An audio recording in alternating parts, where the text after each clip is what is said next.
Hey guys, what's up? Nick here once again, and this is going to be my full video review on Burnout Legends for the PlayStation Portable. Let's get right into it.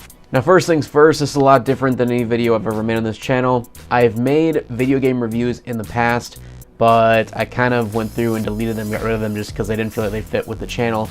But this is a review channel. It's with technology, but I feel like video games are also a huge part of my life, and I also am a Twitch streamer full time. So I play video games, for a living in that regard as well. So that being said, video games are a pretty big part of my life, and I like to every now and then go back and replay some old games from my childhood and to see what I used to really enjoy and if they're still good to this day. One of the systems that I always come back to is the PlayStation Portable system. The original PSP, not the PSP Go or the Vita. Now, I've never personally owned a PSP Vita. I've only been able to use it from a couple of friends and my cousin. Mainly the reason I didn't buy one is because after the Nintendo 3DS came out, I kind of stopped going onto the bandwagon of mobile gaming. I started more home gaming with home consoles, I should say, with the PS3 and then the PS4 and then PC. Once I got my PC, I never really went back to mobile gaming unless it's on days like this where I just feel like reliving a childhood game.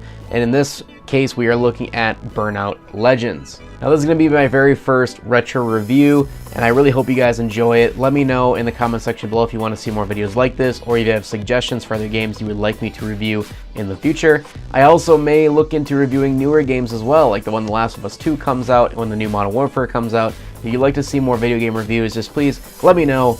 Any type of criticism is appreciated, so thank you so much. So anyway, getting to Burnout Legends. Looking at this game, the first thing that screams at you is Burnout 3 Takedown, which everybody knows was one of the best racers of all time and still stacks up to this day as one of the best racers, arcade racers I should say, of our generation. I still love this game. I still come back to Burnout 3 all the time on PS2. I have a PS2 down right here on my PC that I use with my Elgato to be able to play on my PC monitor at 144 Hz, 1080p. Pretty awesome. It works pretty well.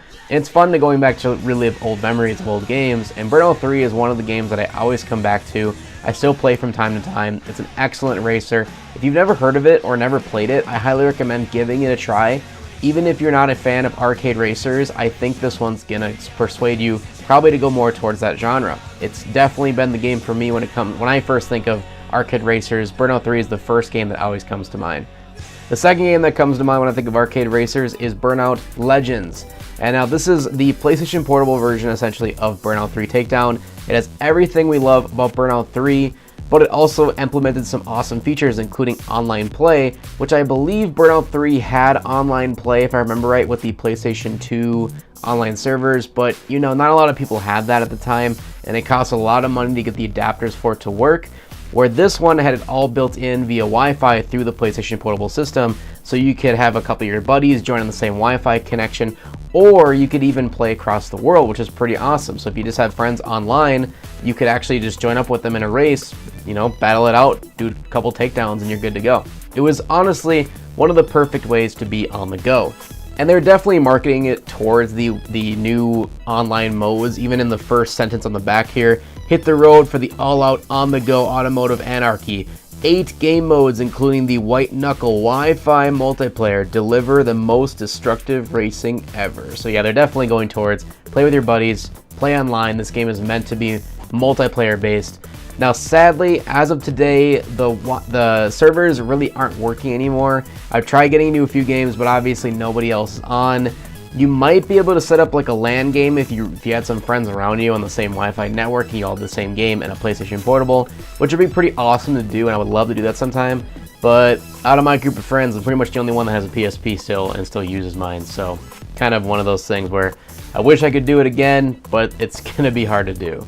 The other cool feature that was implemented on the PlayStation Portable that a lot of people didn't know about was game sharing. And actually the Nintendo DS also had this feature, and essentially is that if somebody has a PlayStation Portable and you don't have the game, you can actually link up with someone else who has a PlayStation Portable that does have the physical copy game, and you can game share it to that person so you can both play in a race.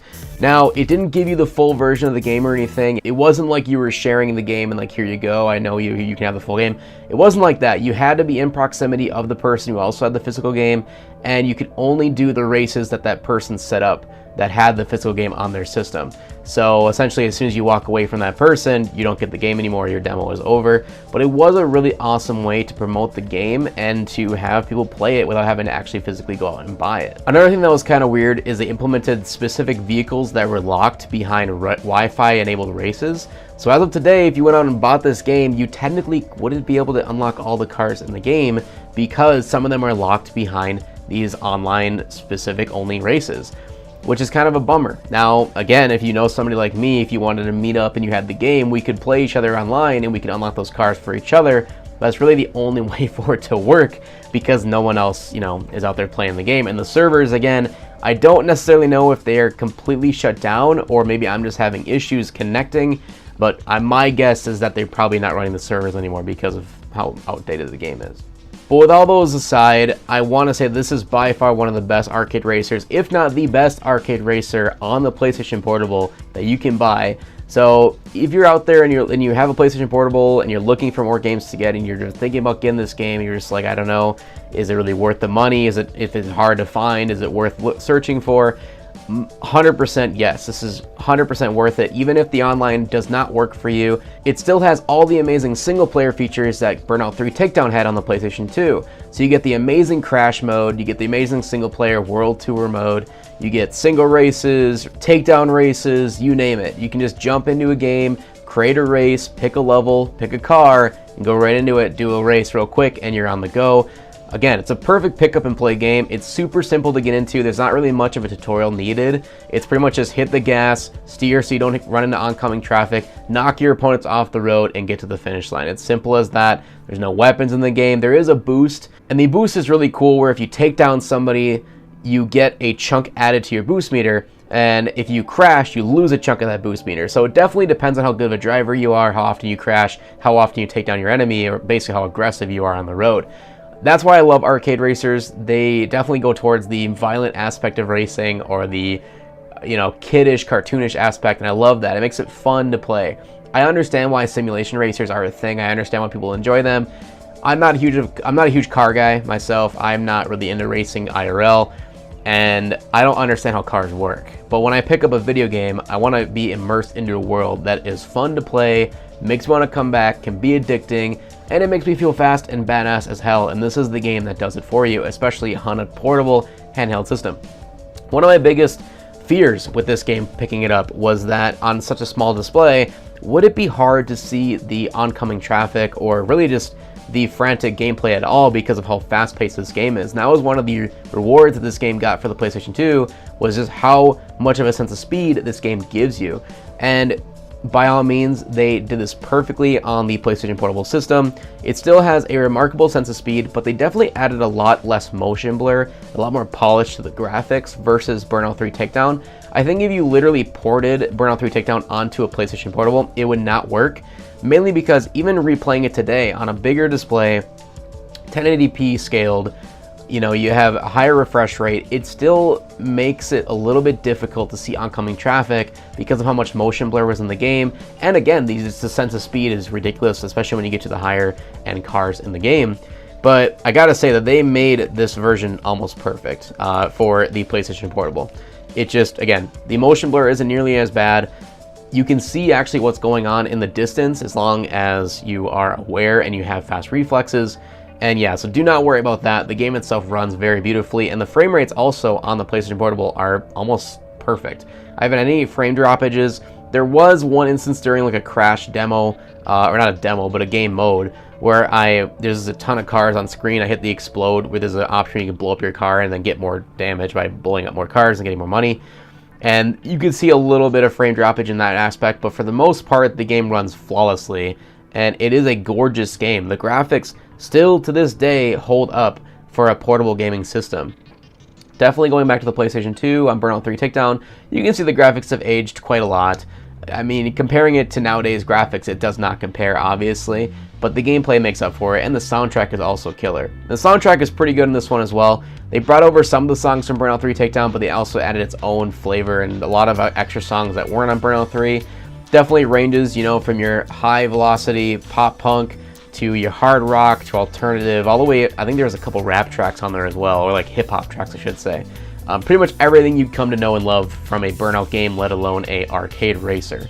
Another thing I should mention when it comes to game modes, they did add a pursuit mode, which I do not remember being on Burnout 3 Takedown on the PlayStation 2. And it's pretty cool. It's the cops and robbers. You can play as the cop, or you can play as the people running away, and you're just basically trying to get away from the police to survive. And the police are trying to take you down before you get away. One of my favorite game modes of all time, especially coming from Need for Speed Hot Pursuit 2, one of my all-time favorite Need for Speed games. Going into Burnout is just that much better because the takedowns are so satisfying. You also have your regular race, time attack, and again, your road rage, which essentially is the takedown mode where you're just basically trying to get as many takedowns as possible, not really trying to get from A to B like in a regular race. And I think road rage and pursuit are the two my favorite game modes, and then crash mode, which is just this all-out brawl. You're trying to get as much carnage as possible. You're trying to crash your car and hit as many other cards as possible to rank up the most damage in cash, essentially. It's very addicting, it's a fun mini game, and on the go I think is where it really shines. I didn't play it much at all on the PS2 except for when I had to in the story mode, but I play it all the time on the PSP because it's probably the easiest game mode to just pick up, do a crash, try to get a high score, and then move on. Just like I could see that being a mobile game on even a cell phone if they were to implement that one day. And moving on to the vehicles in the game, because it is a racing game, you want to know what kind of cars are in it. You have everything from the compact cars, to the muscle cars, to the coupe cars, to the sport, and then to the super. Now, once you get into the sport and the super range, the cars are just ridiculously fast. It's almost impossible not to crash at least once in a race, but that's what makes it so much more fun, is it makes it more of a challenge, and on top of that, it's just really interesting and really ridiculous to see these like high-end McLaren F1s and Ferraris getting just trashed while trying to take down their opponents. It's pretty fun and it's cool and it's really fun. And then the supercars are just like out of this world, like crazy cars that have rockets and crazy stuff like that. And again, a lot of the supercars you cannot unlock unless you play the online matches, which really is a bummer, but you know, there is a way around it as long as you have a friend who also plays it. But for right now, unless you can somehow do that, there's really no way to unlock those cars. But with all that being said, this is just an entire package into one game that I think is completely worth the price. If you can find it for under 20 bucks, this game is definitely worth it. It's one of my all-time favorite racers, especially racers on the go. Now, this was a neck and neck tie for me between Flat Out Head On. I have a sticker over the actual name thanks to GameStop. But Flat Out Head On was a close second for a favorite racing game on the go. I love the Flat Out series on PS2, and seeing that you can get pretty much all three of the games compacted into one game on the go is excellent. I may have a separate review for this one if you'd like to see it in the future, but I just have to hand it to Burnout Legends for being my personal pick for the best racing game on the PlayStation Portable system. Again, just for it being extremely fluid, really good graphics at Hope to this day. The gameplay is just so unbeatable, it's remarkable, an amazing soundtrack. Great level design. I didn't talk too much about the levels, but mainly because they're all ported from Burnout 3 Takedown. I think there are also some tracks from the Burnout 2, which is pretty cool. So this is basically Burnout 2 and 3 mixed together, because they brought that pursuit mode over to this one as well. But yeah, you get the fast, kick-ass gameplay, great frame rates, no lag or anything like that on the PlayStation Portable system, as well as, for the time, it had amazing multiplayer, and I remember playing this all night, like just pretending I was sleeping so my parents would leave me alone, and I play matches all night trying to unlock all the cars, because unlocking stuff in this game is pretty addicting. There isn't much customizable stuff for the cars. Sadly, that is the one gripe I would have with it. I wish there was more customizability. You can change the colors in the car, but that's pretty much it. I wish it had kind of the customizable stuff like Need for Speed does, but this game is really not about the cars themselves. It's about the experience and the gameplay and the racing. And if you're all in for an arcade experience that is just all-out hectic fun, this is the game for you. Thank you guys so much for watching my video review on Burnout Legends for the PlayStation Portable. Again, if you'd like to see more videos like this, I really love enjoying playing old games, coming back to them, talking about them, games that I used to play as a kid, and seeing what you guys' thoughts on them are as well. So yeah, if you want to see more stuff like this, please leave a like to show your support, subscribe if you haven't already, and we'll hope to see you guys in the next one. Peace.